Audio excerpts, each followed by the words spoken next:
So now we're going to look at production order quantity model. So here is how the inventory on hand will look like. Now we start with a production order starting. Batch of production gets started and the order quantity is delivered staggered over a period of time. So this is the time span during which production will take place.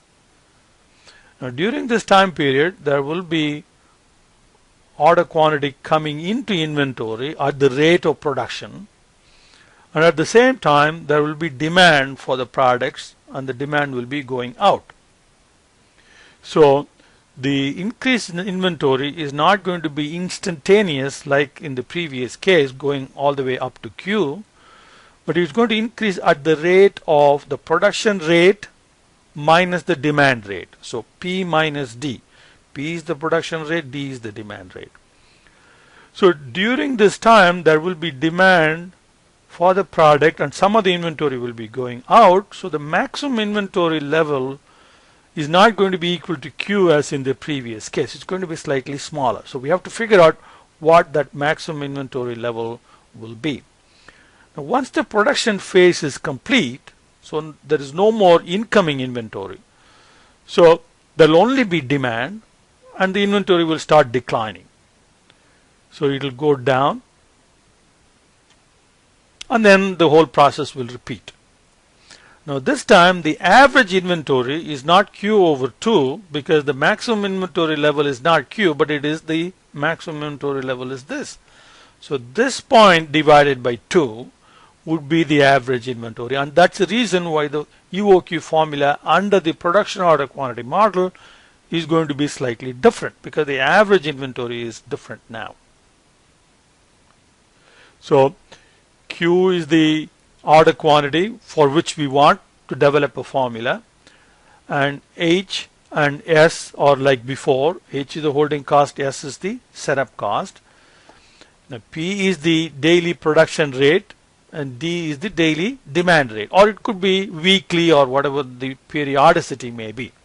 So P is the production rate, D is the demand rate, and T is the length of production in weeks or days or whatever it may be.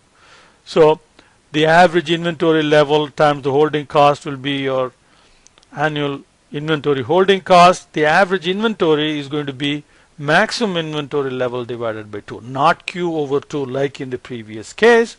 So the maximum inventory level is the total production during the production phase minus the amount of inventory that would have gone out because there was demand also. So P times D is the total production quantity. Take away the demand that occurred during that time period, so D times D. So P minus D, the whole thing times T, is the maximum inventory level. Okay, so that is the maximum inventory level, and that divided by 2 will give you the average inventory. So now if you put everything together like in the previous case, setting the ordering cost equal to the inventory cost. Okay, so now the holding cost will be this Q over 2. If you plug in all the values and work it out, and this is what you will get. So now use this in our production model, and your Q is going to come out to be this. So square root of 2 times D times S over H like before, and then you have to adjust for the fact that the maximum inventory level is not Q over 2 anymore, so you have to multiply the denominator by this factor. Now if you look at this model, you will note that the production rate must always be greater than demand rate for this to make sense, because if P is equal to D, so you get 1 minus 1 will be 0 in the denominator, so that's no good. So that is, if the demand rate and the production rate are same, so that means you have to keep on producing and production will go out, so inventory will never rise at all. So you have like an infinite order quantity, keep producing the same part all the time. Now if P is smaller than D, then you get a number 1 minus a value that is greater than 1. So you end up with a negative number inside the square root, which is also absurd. So in that case, your demand is larger than what you're able to supply. So there is no question of order quantity. You have to keep on producing without stop. Only when production rate is larger than D, then you would produce at a rate larger than the demand rate. So your inventory will go up and you will reach a point where you'll stop the production and maybe produce some other item. And while the inventory of this item declines, then you can come back after a later time period and start another batch of this product.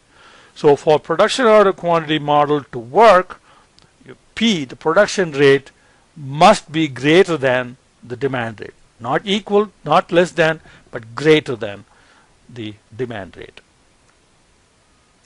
So here is an example.